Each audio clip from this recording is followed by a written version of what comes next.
Buenas tardes, estimados y estimadas estudiantes. Primero medio, continuando con las ideas del liberalismo. En primer bloque trabajamos en la influencia del pensamiento ilustrado en las ideas del liberalismo clásico del siglo XVIII y XIX. Em, Vimos algunas ideas del liberalismo que espero retomar hoy día. Para hoy, las características del liberalismo político. ¿Qué es el liberalismo? Retomando, ya lo comentamos la semana pasada, entendiendo que es una doctrina política, ¿ya? Son ideas fundadas en la libertad del individuo, que el Estado no debe tener intervención en las acciones que la libertad me permite, ¿ya? Se opone a cualquier tipo de restricción en todos los ámbitos, religioso, social, político, económico, cultural, eh, ideas que vienen dadas de las ideas de la ilustración que revisamos la semana pasada y que van a, como dice acá, van a plantear todos los parámetros para poder construir lo que hoy día conocemos como democracias liberales o repúblicas democráticas en todo. No sé, debe haber alguna dictadura medio extraña en África tal vez, o en algún pueblito chiquitito de Asia, donde no se presenten estas ideas, pero muy extraño, porque el liberalismo permeó toda la sociedad occidental, oriental, del planeta en general. No es difícil que no existan. Revisamos algunos elementos que era opuesto al poder, que la verdad estaba centrada en el individuo, al cual no había que ponerle trabas. La razón fundamental desde el racionalismo, ya nos vimos algunas características, el racionalismo y el deísmo, ya que no puede tener otro limitante que la propia percepción del ser humano a través de un método científico, a través de la razón, para poder conocer y construir la sociedad. Importante, y lo vamos a revisar hoy día, las constituciones. Vamos a ver qué son y para qué fueron creadas.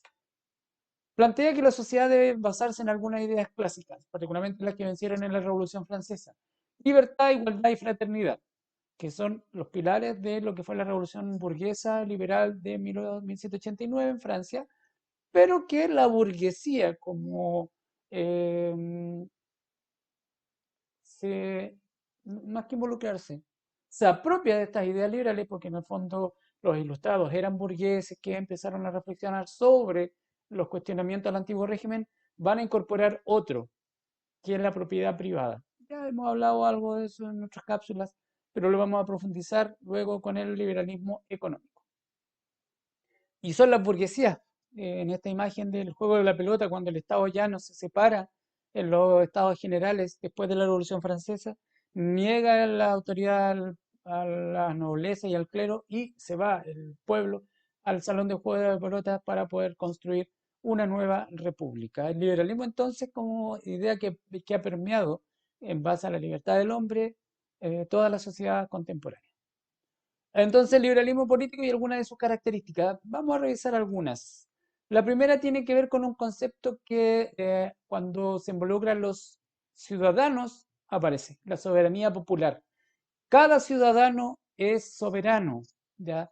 Que tiene la autonomía para poder ir definiendo, ¿ya? Con otros las decisiones que yo considero mejores para el Estado. El pueblo, la nación organizada, que plantea un Estado para que pueda ordenar la sociedad, quien mandata es la soberanía, es el ciudadano. El único soberano en este caso es el pueblo, quien ejerce la soberanía popular. ¿Ya? En la democracia representativa, yo, ciudadano, mandato a alguien que es elegido democráticamente a través de un voto, de un sufragio, para que él me vaya y defienda mis intereses. No se ha dado mucho en este contexto, pero bueno, en términos teóricos, el liberalismo político plantea que el ciudadano es soberano y va definiendo qué condiciones quiere para un Estado gobernante. ¿Qué gobierno quiero? ¿Qué tipo de Estado quiero? Ahora viene todo el tema de la reforma, así que edúquense en términos de cómo es el rechazo, cómo es el apruebo, ¿ya? Para que puedan definir bien. A lo mejor ustedes no votan, pero puede que algunos ya más cerca de los 18 de que octubre tenga que votar, Es importante que voten, sea a favor o sea rechazo, pero voten, participen, ejerzan su soberanía. Segundo elemento, el clásico planteamiento ilustrado de este señor, barón de Montesquieu, Carlos de Secondat, del barón de Montesquieu, que plantea una nueva forma de organizar al Estado, que es a través de la división o separación de poderes. ¿Ya? El rey establece el poder ejecutivo, un legislativo bicameral o unicameral y un judicial que está a cargo de los tribunales de justicia. ¿Ya? ¿Qué permite esto? Darle un mayor orden al Estado. ¿Ya? Es posible que la soberanía popular, el pueblo y la división de poderes permita que quienes nos gobiernan no tengan el control total y no tomen las decisiones arbitrariamente como las tomó en su momento Luis XV, Luis XIV, cuando él decía el Estado soy yo. ¿Ya? Esa era la propuesta de separación de poderes que estaba en el libro que se llamó El espíritu de las leyes, escrito por este señor. Segundo elemento. Y el tercer concepto característico del liberalismo político es que todos los hombres son iguales ante la ley. Lo más probable es que todos los textos constitucionales del planeta digan los hombres son iguales en dignidad y derechos, bla, bla, bla, bla, bla. Eso es.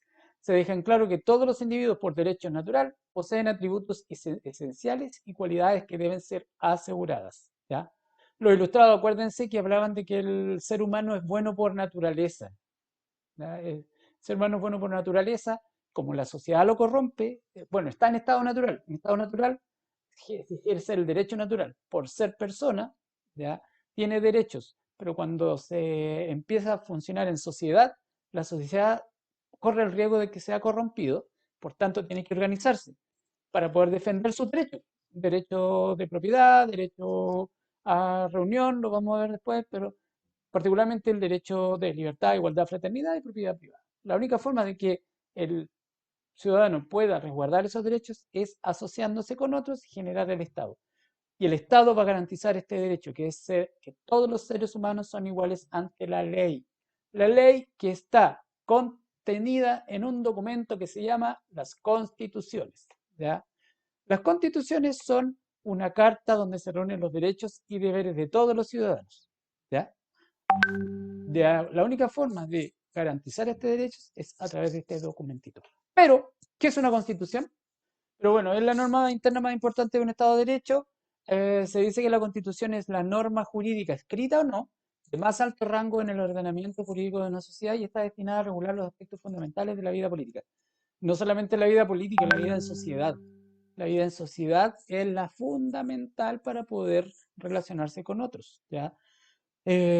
¿Cómo voy a funcionar con otros? ¿De qué manera? Así que revisen, fundamenten todo lo que implica esto sobre la Constitución. Es el texto fundamental para poder saber hasta dónde llegan mis derechos, cuáles son mis deberes, qué debo hacer, qué no debo hacer, qué tengo garantizado para mi persona, para mis hijos, para mi familia, para mi trabajo, para estudiar, para mi pensión, etc. Así que ojo con eso.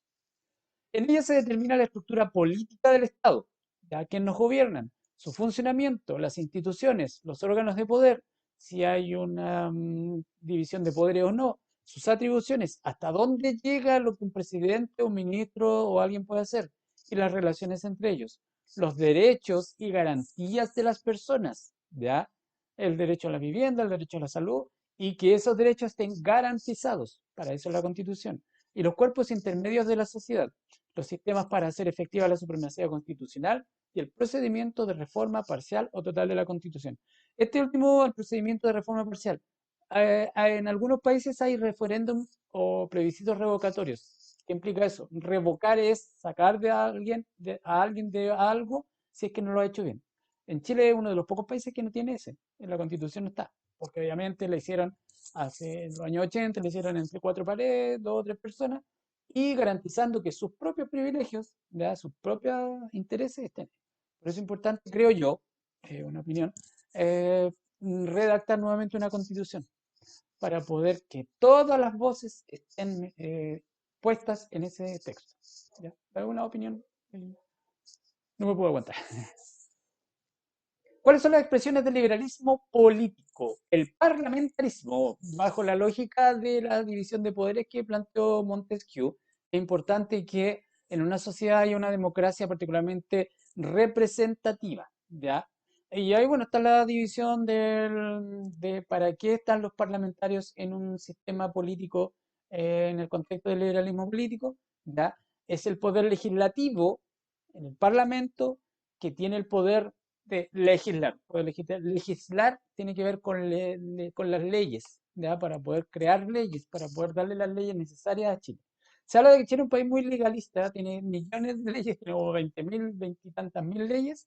Es un cuestionamiento que nos miran los europeos y se ríen un poco de eso en términos de por qué tenemos tantas leyes, que muchas ni se aplican. Puede darse en estados democráticos o monárquicos. Efectivamente, los estados democráticos más clásicos, porque obviamente uno elige a los parlamentarios en Valparaíso acá o en otro tipo de democracia en América o en Europa. Pero también están en los monárquicos. Hay monarquías parlamentarias. Inglaterra, una de las más clásicas. En Italia, Portugal, los Países Bajos, Suecia, monarquías parlamentarias, ¿ya?